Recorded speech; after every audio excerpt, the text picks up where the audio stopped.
सब लोगों ने पहना और पहनकर उल्टा सीधा पहने, आगे का भाग पीछे कपड़े का और पीछे का भाग आगे कर ले। कमर के नीचे धोती जो पहनना चाहिए वो सर में बांधे, सर का जो शाखा मुरेठा है वो कमर के नीचे लपेट ली।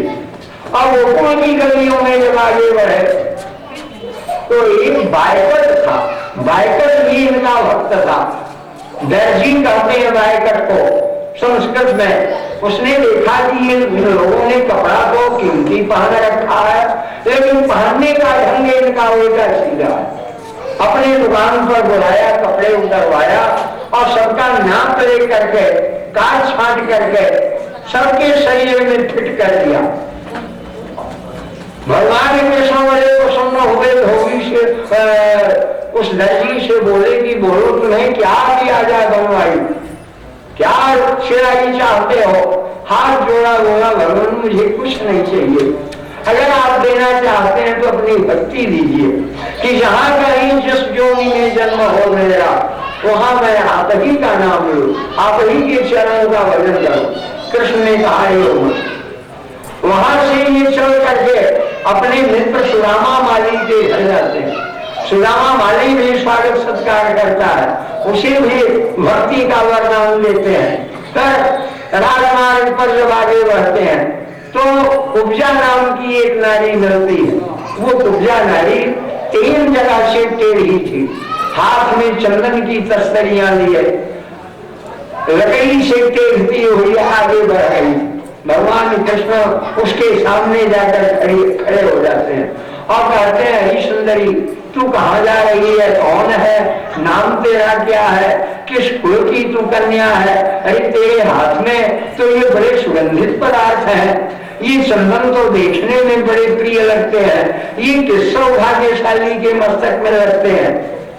कुब्जा जब नीचे से ऊपर सर उठाकर कृष्ण के रूप को देखी तो मोहित हो गए और कुब्जा ने कहा कि हाय कृष्ण मैं भोजराज कंस की दासी हूँ, सेविका हूँ, मेरा काम केवल इतना है कि सुबह शाम चंदन उतार कर घिस कर कंस के पास पहुंचाती हूँ। मेरे दिए हुए चंदन कंस अपने अंग में लगाते हैं, लेकिन है स्वामी ये चंदन कंस के शरीर में शोभा नहीं पाते।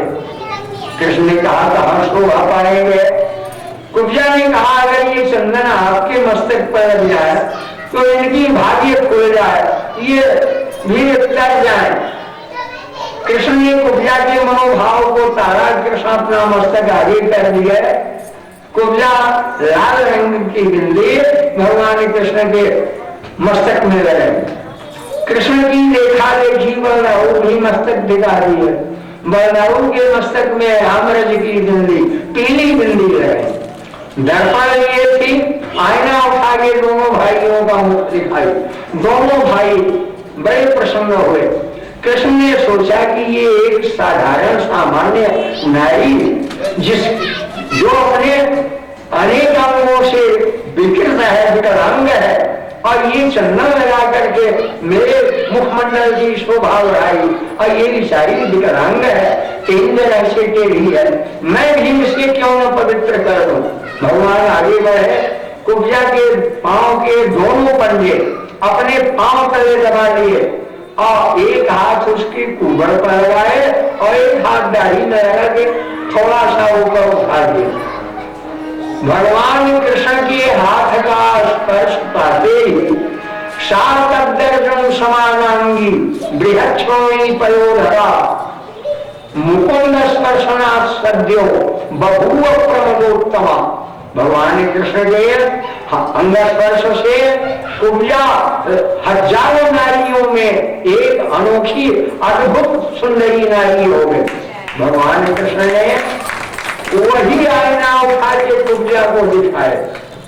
जब कुब्जा ने अपना रूप देखा तो मुग्ध हो गई, बोली भगवान आपने इतना सुंदर रूप मुझे दे दिया, इस रूप के अनुरूप संसार में मुझे पुरुष कहाँ मिलेगा। इतना कहती हुई हंसती हुई कृष्ण के बामांग खड़ी हो गई और कृष्ण का पीतांबर पकड़ लिया। अब ये दशा ये कृत्य देख बलदाऊ जी आग बबूला हो गए। कृष्ण की तरफ दृष्टि निगाह कर बलदाऊ जी ने कहा, कृष्ण तेरी ये हरकत मुझे अच्छी नहीं लगती। अब तक तो गोकुल में उपद्रव मचाता रहा, अब रात चलते आई गई नारियों से प्रेम करने लगा, क्या ये अच्छा है? भगवान कृष्ण बलदाऊ जी से बोले, भैया आप इसे नहीं पहचान रहे हो, मैं पहचान रहा हूं। ये युग युगांतर से हमारे प्रेम में डूबी हुई है। अरे जया याद तो करो, यही तो आई थी पंचवटी में। जब ऐसा कहा तो बलदाऊ जी के सामने स्वप्नवत पंचवटी का सीन दिखाई दी। बलदाऊ जी शांत हो गए। कुब्जा को पूर्व जन्म का शोकपाठा बताया, वही शोकपाठा आकर के कुब्जा के रूप में पैदा हो। गर्ग संहिता में ऐसा गर्गाचार्य जी ने लिखा। जब बलदाऊ जी को यह आभास हुआ, बलदाऊ जी शांत हो। कुब्जा जब भगवान को कहती है कि भगवान मैं अब आपको छोड़ने में समर्थ नहीं हूं, हे वीर अब आप मेरे घर चलिए, मैं आपका सम्मान करना चाहती हूँ। भगवान कृष्ण ने समझाया कि हरी सुंदरी अभी तुम अपने घर चलो, मैं अभी वहां नहीं आ सकता, मेरे बहुत से कार्य पड़े हैं मथुरा में, मैं अपना सारा कार्य निपटा कर तुम्हें वचन देता हूँ, तुम्हारे घर अवश्य आऊंगा और तुमसे मिलूंगा। इस तरह समझा उठाकर कुब्जा को विदा कर देते हैं। कुब्जा चली जाती है। आगे बढ़ते हैं, जहां धनुष रखी हुई थी वहां जाते हैं, धनुष को तोड़ते हैं दोनों भाई। जबरदस्ती रक्षकों ने वो तोड़ाया, लेकिन वो वालों के सहयोग से कृष्ण बलराम भीतर घुस गए और धनुष उठा के चढ़ा दिए, तोड़ दिए। धनुष टूटने की आवाज सारे मथुरा में गूंज गई। कंस के कान में भी पड़ी। कंस घबरा गया कि अवश्य मेरी धनुष तोड़ी गई, और ये दूसरा नहीं, केवल कृष्ण ही या बलराम ही किए होंगे। अब बड़े मुश्किल से वहां से उन रक्षकों का विनाश करके कृष्ण बलराम लौट कर और यहाँ आते हैं अमराई में, और बाबा नंद के साथ सायंकाल को खा पी करके इन लोगों ने विश्राम किया और सारी रात विश्राम में रही है।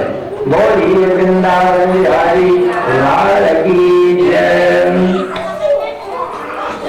बड़ी लंबी दौड़ है कृष्ण के चरित्र का, कितना भी दौड़े विद्वान और कितना भी सार्थ करे, लेकिन पहुंचना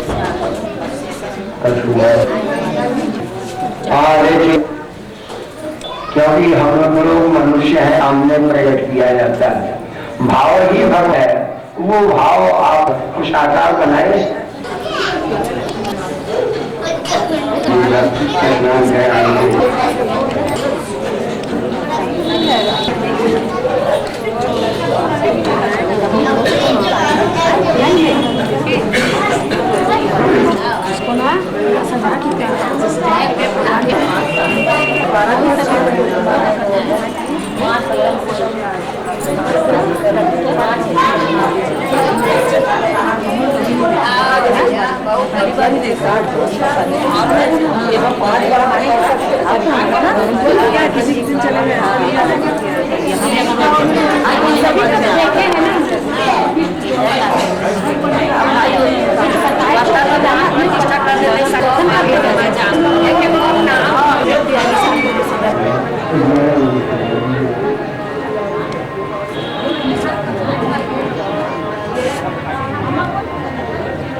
खड़े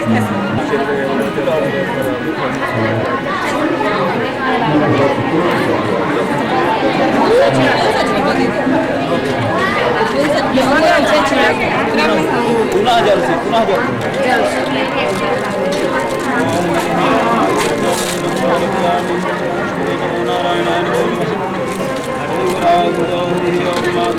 बने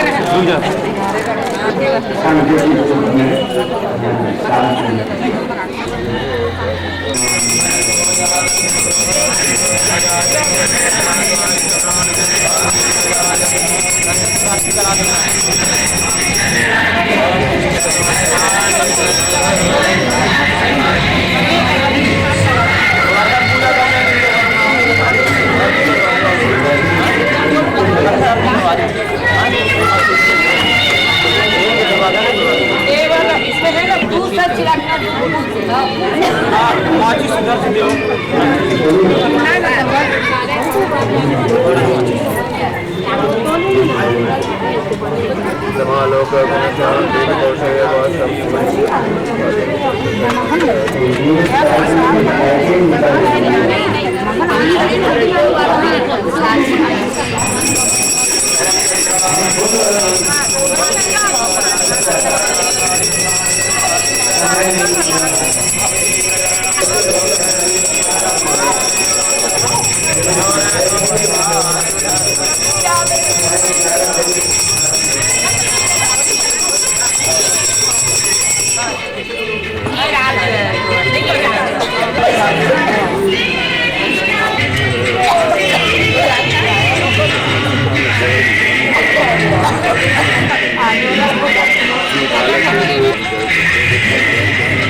खड़े तो हो ही के लिए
भगवान कृष्ण और बलराम अपने समवयस्क साथियों के सहित कंस की रखी हुई जो विशाल धनुष थी, जिसके लिए कंस ने योजना बनाया था कि कल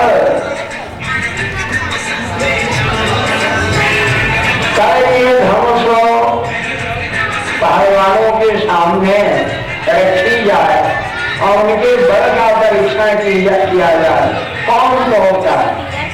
उस धनुष को दो खंडों में दोनों भाइयों ने नष्ट कर दिया। उस धनुष के टूटने की आवाज कंस तक पहुंची। कंस को विश्वास हो गया कि मेरी धनुष तोड़ी गई, उसी की ये आवाज आ रही है। कंस बड़ा दुखी हुआ।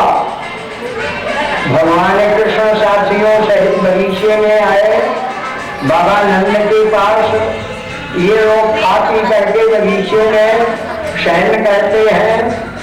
कंस भी अपने यहाँ सारे की सारी योजना बनाकर अपने सहयोगी साथियों को काम बांट करके और सबको मुस्तैदी से अपने ड्यूटी को अदा करने की ताकीद किया। और कंस अपने सेनागार में जाकर के सहन किया। उस रात्रि में कंस को नींद नहीं आई। जब भी सोने का प्रयास करता था उसको भयंकर स्वप्न दिखाई देते थे। उन स्वप्नों के कारण कंस जग जाता था। जाग करके रात्रि व्यतीत किया।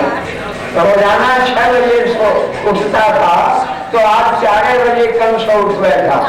नहा धो करके नित्य नियम संपन्न करके राजसी निवास लगाकर कंस मल्लशाले में जा बैठता।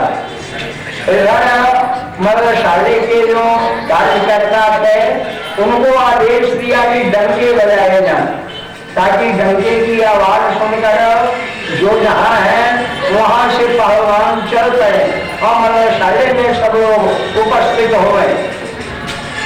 कंस की आज्ञा पा करके बाजगीर लोग डंके पीटने लगे। उस डंके की आवाज से सारी मथुरा नगरी गूंज गई। बाबा नंद आदि गोपवालों के कान में भी डंके की आवाज आई। कृष्ण उठ बैठे, गोपवालों को जगाए, बाबा को जगाए और बोले कि बाबा मालूम होता है मल्लशाले का कार्य चालू हो गया, मेरे साथियों को लेकर आप चलिए और सीट पकड़ करके रखिए, क्योंकि बड़ी भीड़ होगी। हो सकता है टाइम कर देंगे तो देखने के लिए सीट नहीं पाएंगे। कृष्ण की आज्ञा पाकर के बाबा नंद सभी गोपवालों को लेकर पहले ही मल्लशाले में पहुंच गए और ये दोनों भाई कृष्ण बलराम जमुना में स्नान करने गए।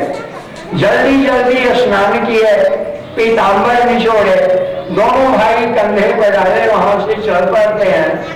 जब फाटक पर आए मल्लशाले के तो क्या देखते हैं, भयंकर विशालकाय हाथी फाटक पर झूम रहा है, जिसे मते पिला करके महावत ने पागल कर दिया था। देखते ही भगवान कृष्ण ने महावत को डांटा कि अरे महावत, फाटक से हाथी को अलग कर ले, हम दोनों को मल्लशाले में जाने के लिए रास्ता दे दे। अगर ऐसा नहीं करेगा तो तुझे हाथी के सहित जमपुरी पहुंचा दिया जाएगा। ये बात सुन करके कंस के आदेशानुसार पहलवान जो था वो अपने हाथी को संकेत किया। हाथी अपने मालिक का संकेत पाते ही कृष्ण बलराम के ऊपर खूब बड़ा झपट्टा मारा और जहां कृष्ण बलराम अलग अलग सामने खड़े थे वहीं जाकर के अपने दोनों दांत कृष्ण बलराम के ऊपर लगा करके जमीन में दाब कर जमीन पर बैठ गया। कुबरे अपनी को ये पूर्ण विश्वास हो गया कि मैंने दोनों को दबा दिया और दोनों खत्म हो गए। लेकिन सज्जनों, कृष्ण बलराम इतनी फुर्ती से दाएं बाएं हट गए कि कुबरे अपनी को भी भ्रम हो गया, धोखा हो गया। अब कृष्ण कुबरे के नाक के सीधे खड़े हुए और रावण पूछ की तरफ खड़े हुए।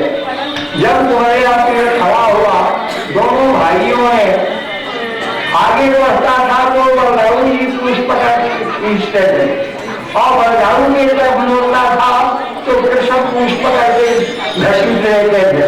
25 बार दोनों भाइयों ने कुबरे पीड़ को घसीटा। कुबरे पीड़ थक कर रस्त हो गया। अंत तो भगवान कृष्ण और बलराम कुबरे पीड़ के दाहिने बाएं जब थक कर कुबरे पीड़ बैठ जाता है, दोनों भाई दाहिने बाएं खड़े होकर एक तमाचा महावत को उछाल करके दिए। महावत चारों खाने चित्त गिरता है, प्राण त्याग देता है। हाथी स्वतंत्र होकर भागना चाहता है लेकिन दोनों भाई भागने नहीं दिए। दांत पकड़ करके झटका देकर उखाड़ लेते हैं और कुबरे पीड़ के ही दांत से पीट कर कुबरे पीड़ को फाटक पर ही मौत के घाट उतार लेते हैं। दोनों भाई रक्त से भीग जाते हैं। कुबरे पीड़ मरते वक्त इस तरह से रक्त उगला कि कृष्ण बलराम की सारी शरीर रंजित हो गई।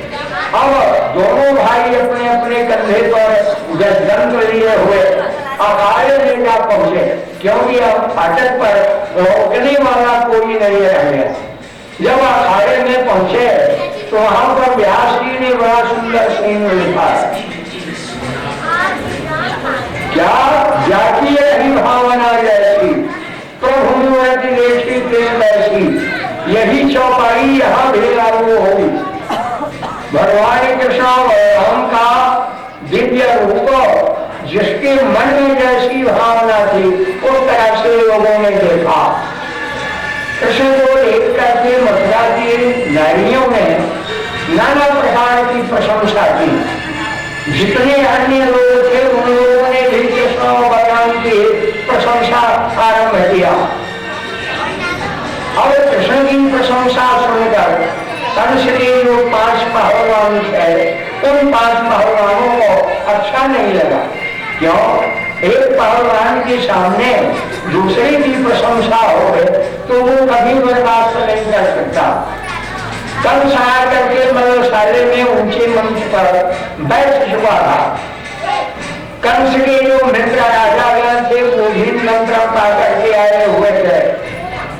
अखाड़े में सभी लोग कुश्ती देखने के इच्छुक थे। चारों अखाड़े में उतर करके कृष्ण को लौटाया और कहा कि हाय कृष्ण, महाराज के रजिस्टर में हमारी कुश्ती तुम्हारे साथ लिखी हुई है और तुम्हारे भाई बलराम की कुश्ती मेरे भैया मुश्किल के हाथ लिखी है, इसलिए कृष्ण अखाड़े में आओ, हम और तुम दोनों हाथ कुश्ती लड़ करके भोजराज कंस का मन प्रसन्न कर दें। भगवान कृष्ण ने देश काल और समाज, देश काल समाज दोनों को देखते हुए विचारते हुए चारों ओर का व्यंग्यात्मक शब्दों में उपहास किए और बोले कि अरे भाई, आप लोग राज दरबार के खाने खेलने रहने लौटने वाले हो और हम लोग तो गांव के रहने वाले देहाती ढोर ढंगर चलाने वाले, और अभी मेरी मूछ भी काली नहीं हो पाई है। हम बालक हैं, किशोरावस्था में हैं और आप तो नौजवान हो चुके हो, पहाड़ जैसी आपकी शरीर दिखती है, तो आपकी हमारी कुश्ती शोभा नहीं देगी। दर्शक लोग अधर्म कहेंगे, अन्याय कहेंगे। अगर राजा कंस को हमारी कुश्ती देखनी है तो हमारे जोर का कोई उतरे 2 हाथ नहीं 10 हाथ करके दिखा देंगे, लेकिन भैया आप तो पहाड़ की तरह दिखाई देते हो।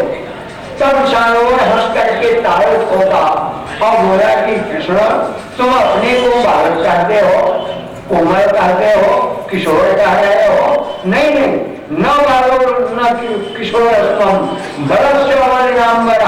न तुम बालक हो न किशोर हो, अरे तुम बलवानों में भी बलवान हो। अभी अभी फाटक पर कुबेरा पीर हाथी को पछाड़ करके आ रहे हो और कहते हो हम बालक हैं, कैसे कोई मान लेगा कि बालक हो? इसलिए कृष्ण तुम्हारी बहानेबाजी नहीं लगेगी, अखाड़े में उतरो। और ये डांस चारों की सुनकर भगवान कृष्ण और बलराम अपने को रोक नहीं पाए। चारों ठोंस करके अखाड़े में दोनों भाई उतर गए। चारों ओर से कृष्ण ने हाथ मिलाया, मुश्किल से बलराम जी ने हाथ मिलाया। ये दोनों दो कुश्तियां एक ही साथ अखाड़े में होने लगी।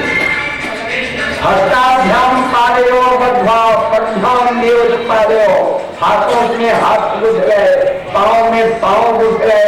एक पहलवान दूसरे पहलवान को आगे पीछे करने लगा और दांव पे दांव मारना शुरू किया। ऐसा मालूम हुआ कि ये कृष्ण जीत नहीं पाएंगे।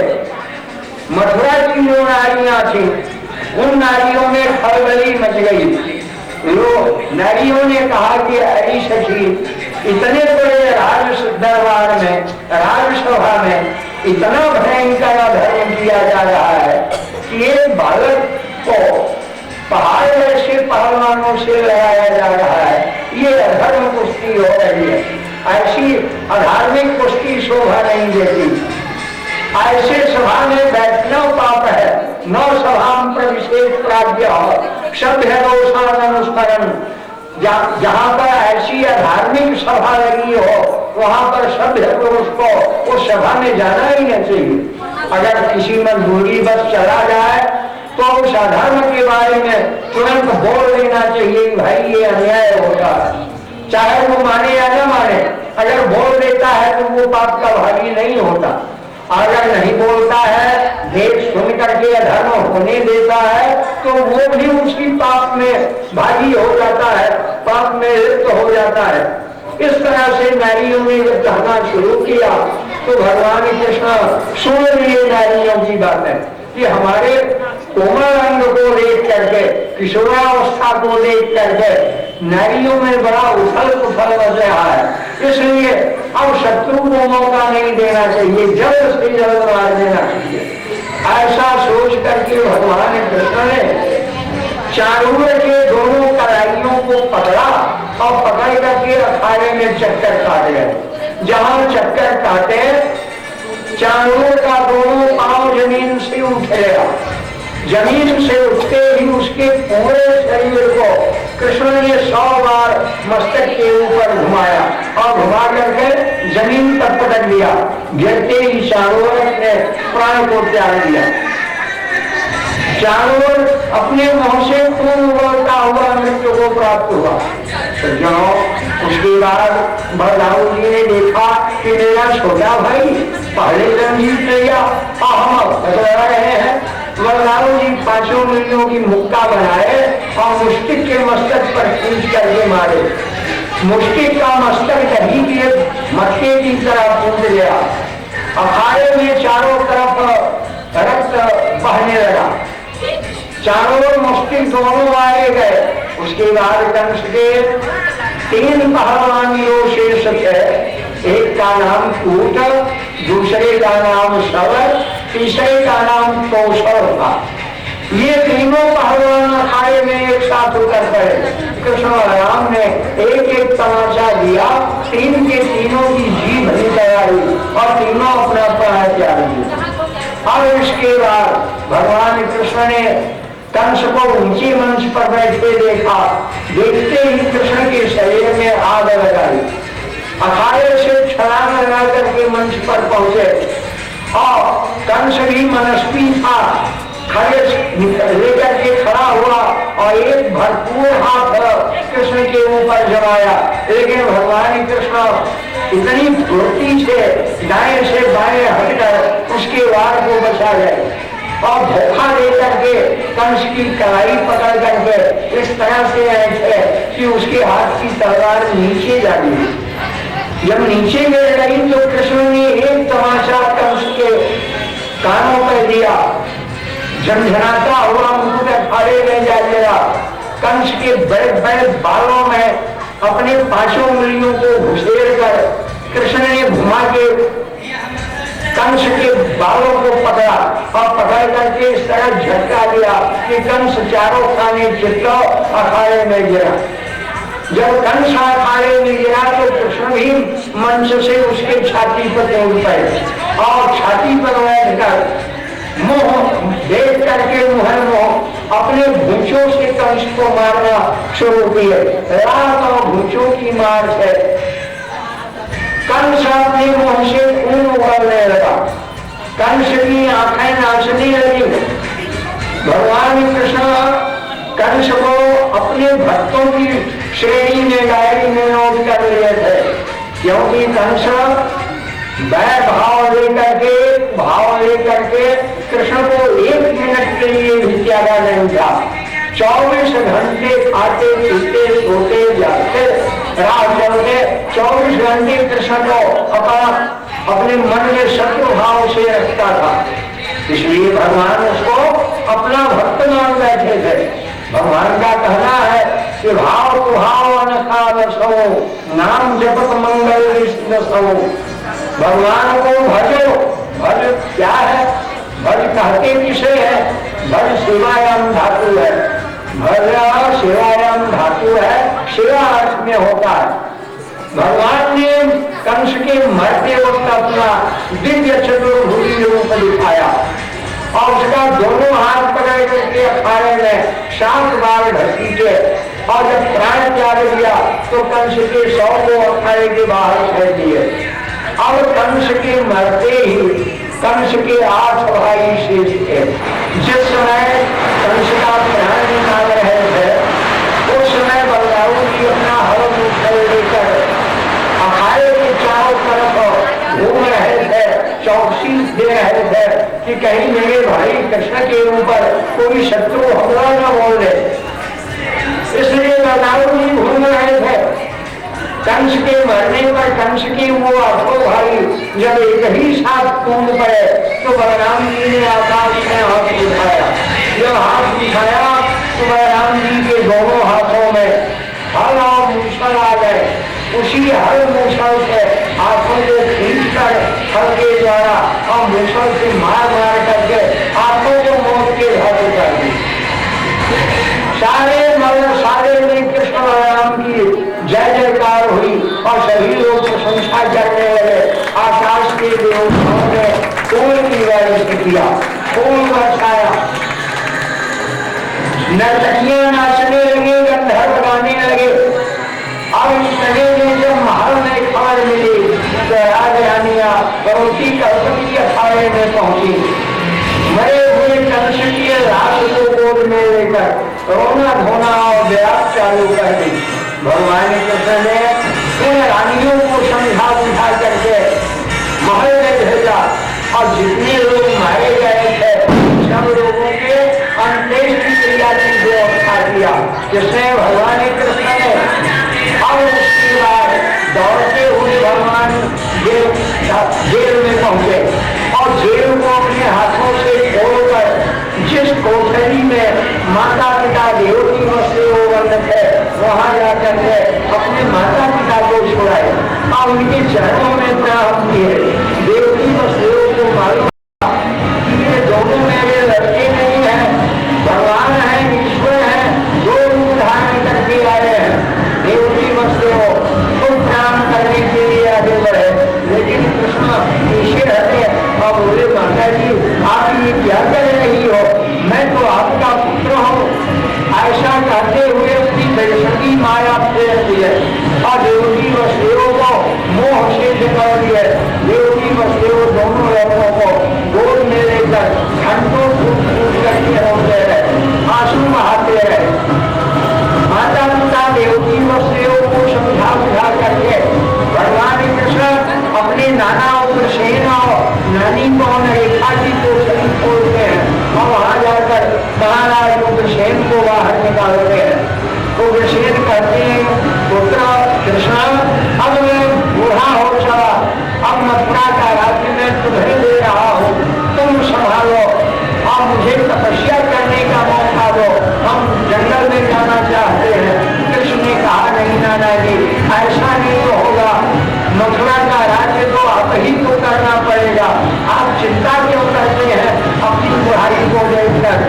अरे मेरे जैसे सेवक के होते हुए आपका कोई बाल बाका नहीं करेगा, आप मथुरा के राजा बने। ऐसा कहकर के उग्रसेन को राजा मथुरा के राज्य पर गद्दी पर अपने बूढ़े नाना उग्रसेन को बैठाते हैं। इस तरह से कंस को भगवान कृष्ण ने मौत के घाट उतारा। वसुदेव अपने पुरोहित गंगाचार्य को बुलाते हैं और गंगाचार्य को बुला करके दोनों लोगों का प्रतिबंध संस्कार कराए, कृष्ण भी बलदाऊ का भी, और गायत्री की दीक्षा दिलाते हैं। गायत्री की दीक्षा लेकर के ये दोनों भाई अवंती नगरी में उज्जैन में शांतिपन मुनि के आश्रम में वेदाध्ययन करने के लिए जाते हैं। वहाँ गुरुकुल के नियम को पालन करते हुए 64 दिन और 64 रात्रि के अंदर दोनों भाइयों ने 64 कला विद्या पढ़ लिया और 64 कला विद्या पढ़ करके गुरु से दक्षिणा मांगने के लिए कहा। गुरु ने अपने 12 वर्ष पहले मरे हुए पुत्र को दो दक्षिणा में मांगा। कृष्ण और बलराम जब चुरी जाते थे उस मरे हुए पुत्र को जीवित करके ला करके दो दक्षिणा देकर गुरु को संतुष्ट किए और दो दक्षिणा दे करके लौट कर आते हैं। गुरु को प्रणाम करके अपनी मथुरा नगरी को लौट कर आते हैं। इस तरह से भगवान कृष्ण मथुरा में प्रवेश किए। वृंदावन बिहारी लाल की जय।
श्रीनारायण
भगवान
आता है उसमें फोटो आगे ये करता भैया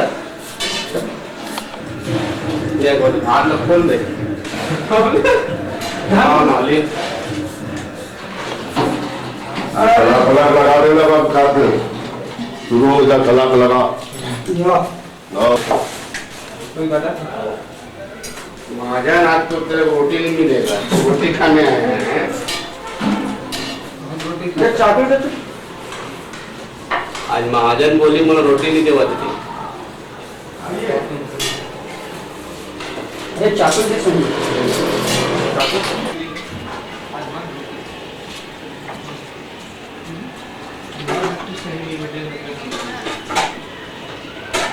नहीं लेना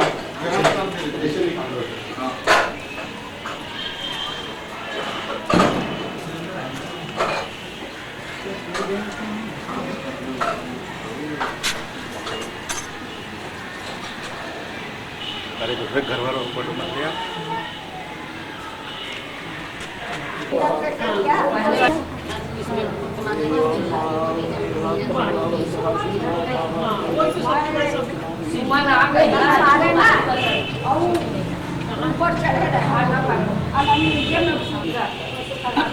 ओम हरि ओम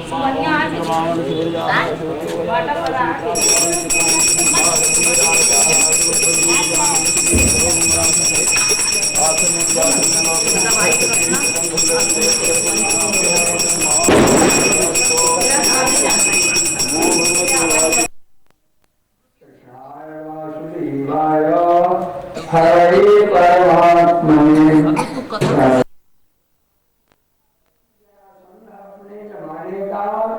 सिकंदर था जरासंध का सैन्य बल इतना मजबूत और इतना तगड़ा था कि हिम्मत नहीं होती थी चारों तरफ जरासंध के सैनिकों ने घेरा डाल दिया। अब मथुरा की जो प्रजा थी उग्रसेन की हरदम मच गया है तो बात करने लगी। भीतर के लोग भीतर रह गए, बाहर के लोग बाहर रह गए।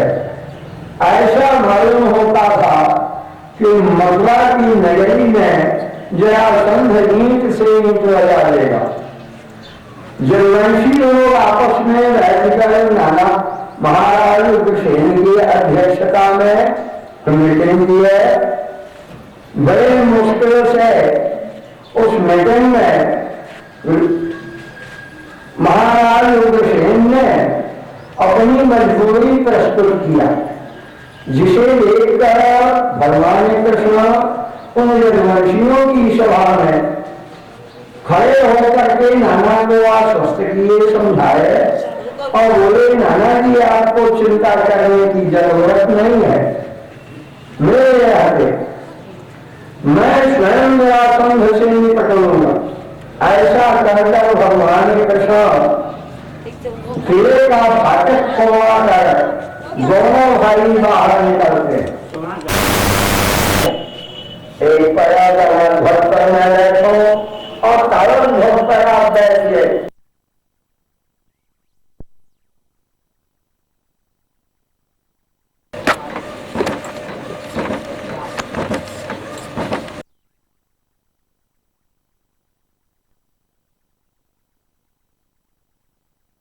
की सेना हमारे मथुरा को घेरा डाले पड़ी है, इनको क्षण भर में समाप्त कर दिया जाए।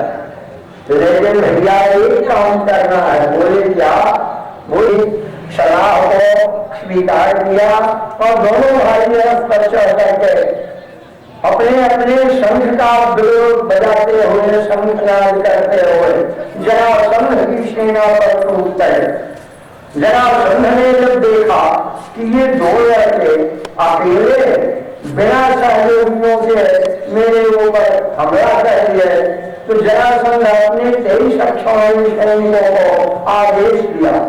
समुद्र की तरह उमड़ती हुई सारी 23 अक्षौहिणी सेना कृष्ण और बलराम को चारों तरफ से घेर लिया।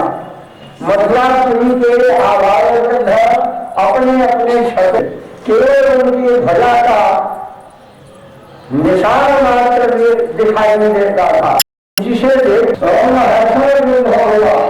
लेकिन उस रोमहर्षण युद्ध में भगवान कर दिया, सारे सैनिक धराशायी हो, अकेला जरासंध बचा, अकेला जरासंध बचा। जरासंध क्या कर पाऊंगा और फसाकर के अपने हल को जब खींचा तो घोड़ों को घसीटते हुए रथ अपने बगल में आकर के बलराऊ ने जरासंध का खड़ा किया और बलराऊ जी अपने से कूद कर जरासंध के रथ कर गए और जरासंध को दबोच लिए और लाखों भूचों की मार जमीन पर भाई मारते रहे। जब कृष्ण ने इस तरह समझाया तो बलराम जी ने जरासंध को जीवित छोड़ दिया। लज्जित होकर का रास्ता पकड़ा कि अब मैं भगवान शिव की तपस्या करके वरदान प्राप्त करूंगा इन दोनों लोगों को नष्ट करने का। जब उत्तर दिशा की तरफ चल पड़ा तो जरासंध के जो मित्र नरेश थे वो सारे मित्र नरेश ये समाचार सुनकर अपने अपने राज्य से अपने अपने रथों पर दौड़ते हुए नेपाल के पास जाकर के जरासंध को पकड़े और जरासंध से बोले कि महाराज आप इतने बड़े सम्राट होकर और दो लड़कों के लिए आप तपस्या करने जा रहे हो, ये कितने शर्म की बात है। अरे अभी तो हम लोग जिंदा है, हम लोग किस काम आएंगे आपसे, ऐसा मत कीजिए, लौटिए आओ और हम लोग आपकी मदद करेंगे। इन मित्र नरेशों के समझाए जाने पर जरासंध तपस्या नहीं कर पाया और न तपस्या करने जा पाया, वापस लौट आया। मगर देश में आकर फिर जरासंध दूसरी तैयारी लग गया। इस तरह सुखदेव जी कहते हैं मगध जारी किया, शत्रु हो भार देश के सक्षम करते चाह, लेकिन शत्रु हो कृष्ण बलराम उसको धूल चटा करके मगध देश से भगा देते थे, उसका वध नहीं करते और भगवान कृष्ण और बलराम के लेने के देने पड़ गए। 18वीं तैयारी कर चुका है, वो भी आने ही वाला है, आज आ जाए या कल आ जाए, स्मरण किया। देवताओं के जो शिल्पकार इंजीनियर विश्वकर्मा है, उस विश्वकर्मा को तत्काल बुलाया। विश्वकर्मा कृष्ण का आकर्षण समझ तत्काल मथुरा में कृष्ण के सामने आए, हाथ जोड़कर खड़े हुए, बोले भगवान मुझे सेवक के लिए आज्ञा बताइए। भगवान ने कहा विश्वकर्मा हमारे लिए, हमारी प्रजा के लिए एक ऐसे नगर का निर्माण करके दो जो समुद्र के मध्य हो, तीन तरफ समुद्र हो और एक तरफ हमारा वो नगर भारत भूमि से जुड़ा हुआ रहे। क्या ऐसा कोई टापू या स्थान समुद्र के मध्य है? विश्वकर्मा ने कहा हाँ भगवान एक स्थान है, लेकिन वो जरा छोटा पड़ेगा। बोले यहाँ से पश्चिम दिशा में समुद्र के मध्य एक टापू है जो भारत भूमि से जुड़ा है और उस टापू के तीन तरफ समुद्र में घेर रखा है, लेकिन एक जोड़न के विस्तार में ही है। अगर आपके कहने से समुद्र कुछ पीछे हट जाए, अपनी कुछ भूमि आपको दे दे, तो मैं रातों रात आपके लिए दिव्य नगर निर्माण करके दे सकता हूँ। भगवान ने समुद्र का आवाहन किया, तत्काल समुद्र उपस्थित हुए, हाथ जोड़कर विनय किए, बोले भगवान क्या आज्ञा है, किस लिए बुलाए हो? भगवान ने कहा मुझे कुछ भूमि दो, हम दुष्ट नरेशों से आतंकित हैं, हम आपके शरण में रहना चाहते हैं। समुद्र ने कहा जो भगवान जितनी आज्ञा हो उतना हम पीछे जा सकते हैं और आपको भूमि दे सकते हैं, बोलिए कितना चाहिए, लेकिन एक शर्त के साथ मैं आपको भूमि दान करूंगा। भगवान ने कहा शर्त बोलो।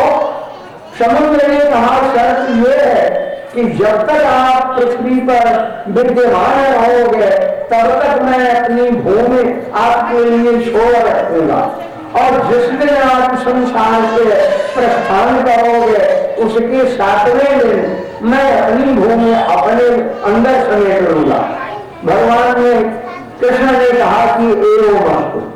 अब ऐसा आदेश पाकर कृष्ण की स्वीकृति पाकर के विश्वकर्मा जाकर के उस टापू से जुड़ा हुआ 11 योजन पीछे समुद्र चारों तरफ फट जाते हैं।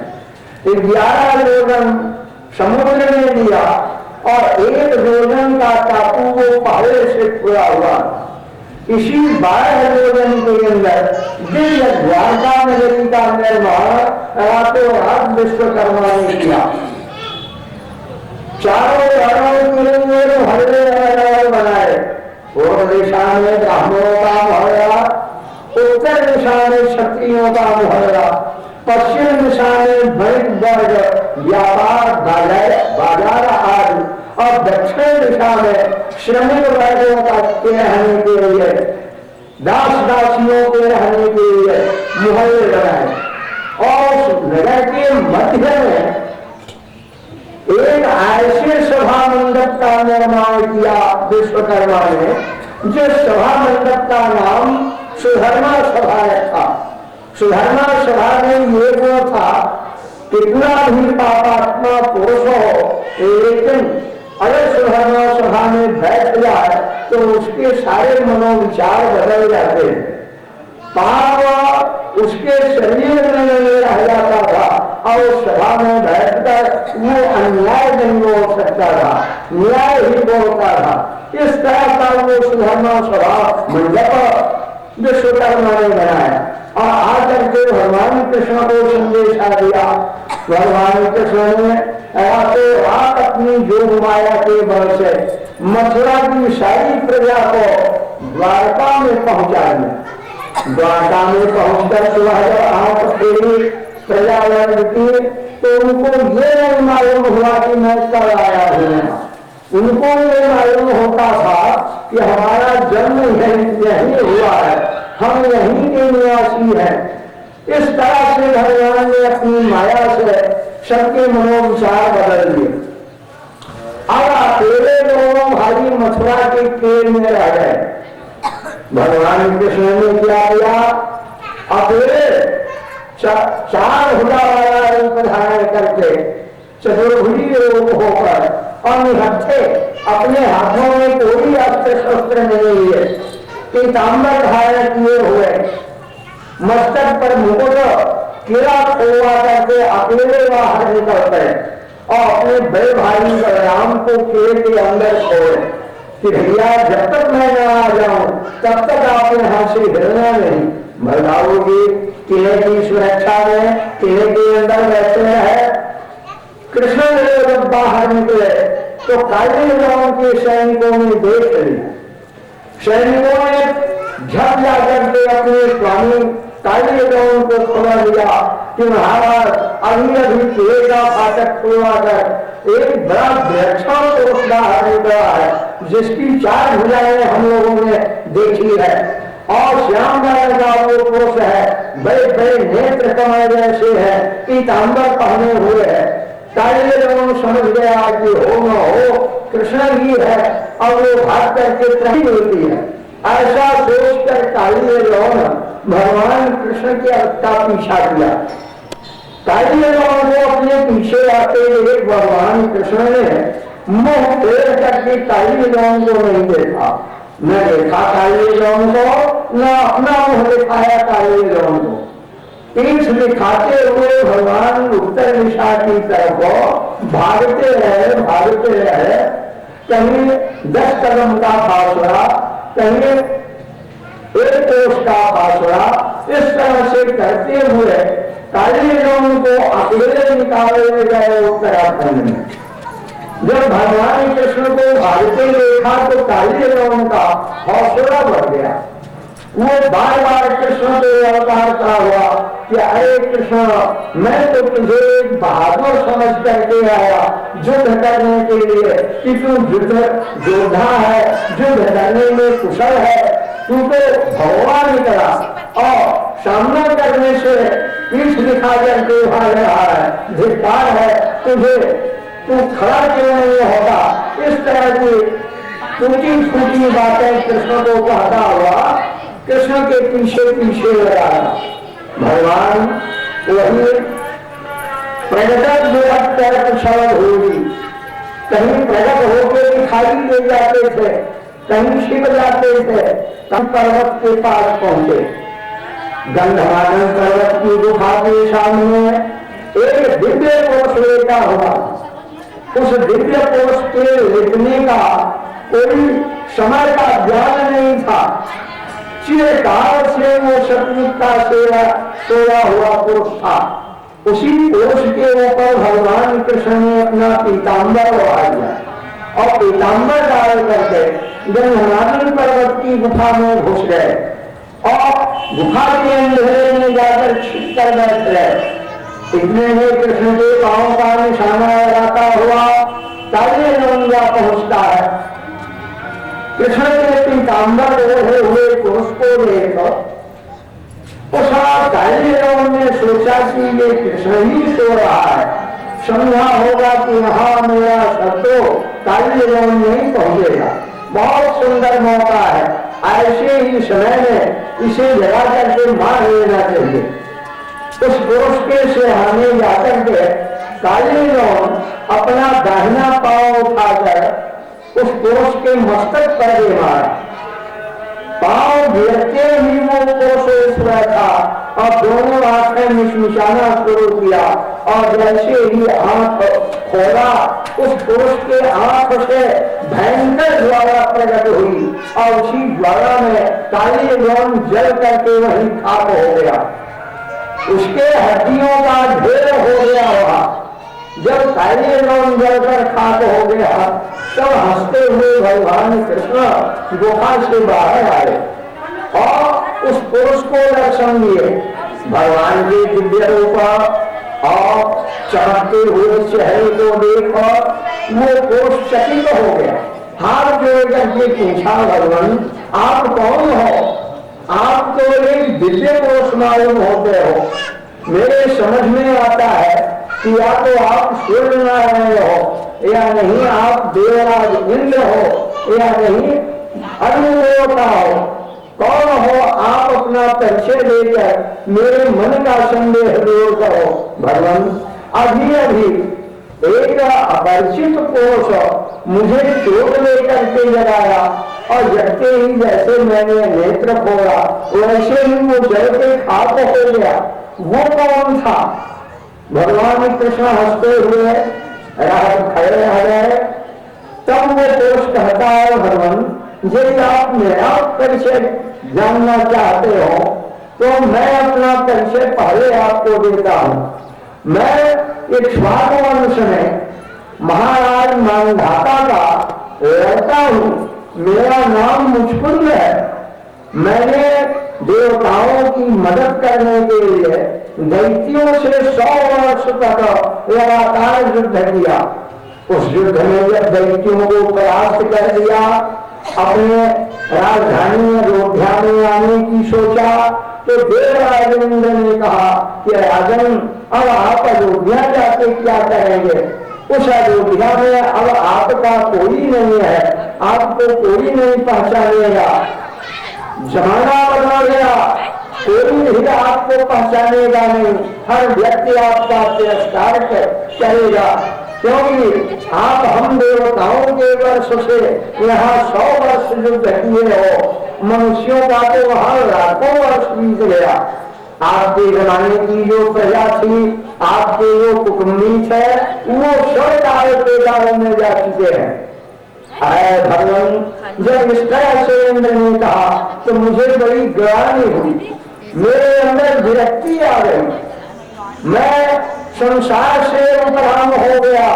तब इंद्र ने कहा कि राजन वरदान मांग लो, क्या चाहते हो? तो ऐ भगवान 100 वर्ष लगातार युद्ध करने के कारण मेरे शरीर के रग दुख रहे थे, पीड़ा हो रही थी और मुझे नींद दबोच रही थी।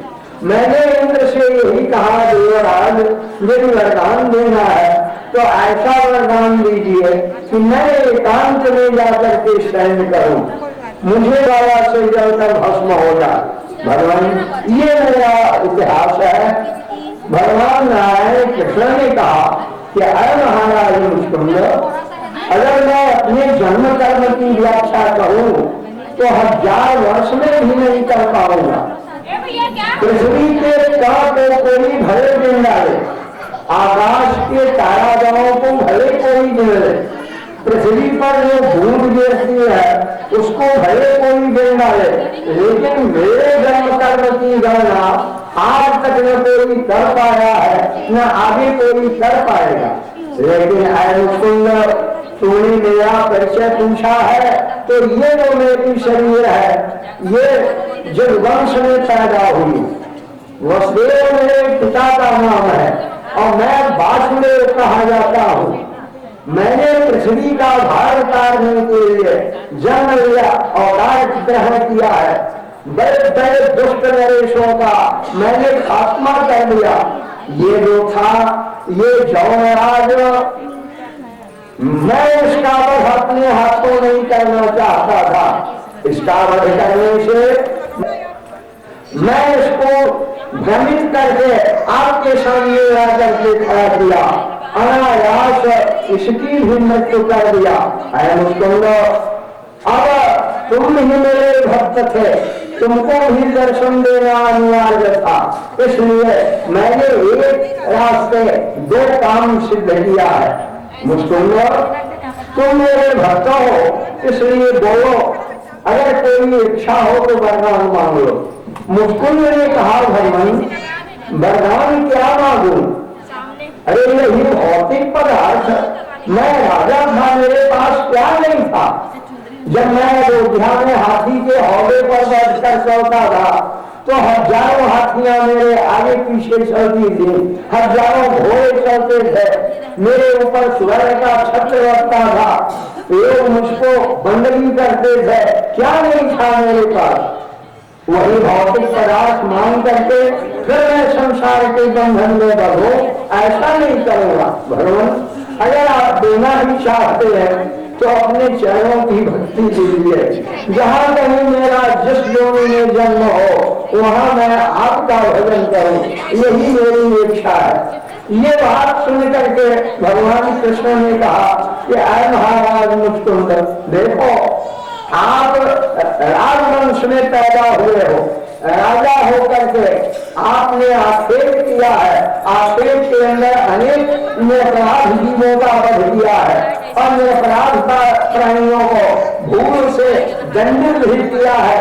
ये सारे अपराध आपके इस शरीर में मौजूद है, इसलिए आप इस शरीर से मेरे रूप में आने की योग्यता नहीं रखते हो। आप बद्रीनारायण जाओ, बद्रीनारायण में तपस्या करो और तपस्या करने के बाद ये शरीर आपकी छूट जाएगी और ये शरीर छूटने के बाद आप ब्राह्मण वंश में पैदा होंगे और ब्राह्मण वंश से जब आप मेरी पूजा करोगे तो मेरे दिव्य सानिध्यता को प्राप्त करोगे, मेरे रूप को प्राप्त करोगे।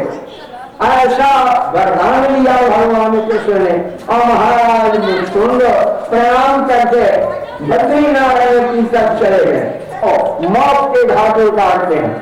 एक को भी जिंदा नहीं छोड़ा इन दोनों भाइयों ने। उसके पश्चात हुआ क्या सोचिए, 3 करोड़ सैनिक जो आए थे सामग्री को समेट करके और अपने साथ लेकर दोनों भाई अपनी बात कर लेते हैं। दोनों भाई वहां से जैसे ही मथुरा से 10 कोस की दूरी पर पश्चिम तरफ जाते हैं, 18वीं तैयारी करके जरा संभव सैन्य ताली बजाने की सारी रसद सामग्री समेट करके द्वारका चले जा रहे हैं के समीप जा पहुंचा। संभव तैयारी में लगा था, आज युद्ध करना उत्साह को विजयी घोषित होने दो, हम लोगों का कोई बारबा का न होगा। कृष्ण की हार मान करके दोनों भाई पैदल खड़े हुए, भागते हुए देखकर जरासंध का हौसला बढ़ा और जरासंध पीछा कर लिया अपने सैनिकों से। भागते हुए भगवान कृष्ण आंध्र प्रदेश के समीप जब पहुंचे, आंध्र प्रदेश गुजरात को कहते हैं, आंध्र प्रदेश के समीप जब पहुंचे तो इनके सामने एक गोमंत नाम का पर्वत मिला। वो गोमंत कई योजन ऊपर आकाश में पहाड़ पहुंचे। अब जरा कैसे पकड़ने लगा, ये तो बड़ा दुर्गम दिखाई देता। उस गोमंत पहाड़ के चारों तरफ से वो पहाड़ा काफी धुआं उठा। जरासंध को पूर्ण विश्वास हो गया कि हमारा शत्रु सदा सर्वदा के लिए नष्ट हो गया। अपने को विजयी मान करके जरासंध डंके बजाता हुआ मगध देश लौट गया। भगवान कृष्ण द्वारका में जा उतरे। द्वारका वासियों ने भगवान कृष्ण का सादर सम्मान किया, स्वागत सत्कार करके ये लोग भगवान कृष्ण को निवास स्थान कर ले गए। सज्जनों, इस तरह की कथा इस उत्तरार्ध में दशम स्कंद के भगवान कृष्ण सूर्य शिरोमणि कृष्ण का चरित्र वर्णन किया है सुखदेव जी ने महाराज परीक्षित से। और आंध्र प्रदेश के जो राजा थे उनका नाम रैवत था। महाराज रैवत के पास एक पुत्री थी, उसका नाम रेवती रखे थे। रेवती इतनी संगोई कन्या थी कि उसके जैसी कोई कन्या पृथ्वी पर नहीं थी। महाराज रैवत अपने पुत्री के योग्य वर ढूंढे से थक गए, लेकिन किसी भी वर में अपने पुत्री के योग्य ढूंढ नहीं देखे। महाराज रैवत बड़ी चिंता किए कि अब मैं अपनी पुत्री किस लड़के को दूं। जब कोई लड़का इनकी समझ में नहीं आया तो महाराज रैवत सीधे अपनी लड़की लेकर ब्रह्मा के पास गए, ब्रह्मलोक, और वहां जाकर के ब्रह्मा को डांटे और बोले, पितामह आपने यदि मुझे पुत्री दिया तो इसके योग्य वर क्यों नहीं पैदा किया। ब्रह्मा बोले, रैवत क्या कहते हो, अरे ऐसा तो भूल मैं नहीं कर सकता, हर एक का जवाब पैदा करता हूं। तुम्हारे पुत्री के योग्य वर है, तुम जाओ और उसी को अपनी पुत्री ले लो। बोले कौन? बोले तुम्हारे नगर के समीप ही समुद्र के मध्य एक नगर निवास बस गया है और उस नगर में एक बलराम नाम का लड़का है, उसी को अपनी पुत्री ब्याह लो। महाराज रैवत ने कहा, महाराज अभी अभी मैं आ रहा हूं, वहां कोई नगर खबर नहीं है, आप क्या कहते हो। ब्रह्मा ने कहा, रैवत तुम्हें समय का ज्ञान नहीं है, तुम अपने राजधानी से मेरे यहाँ आए हो, इतने में कई 1000 वर्ष बीत गए, वो तुम्हारा समय नहीं रहा, जाके देखो तो। अब महाराज रैवत पितामह ब्रह्मा की आज्ञा पाकर अपनी पुत्री रेवती को लेकर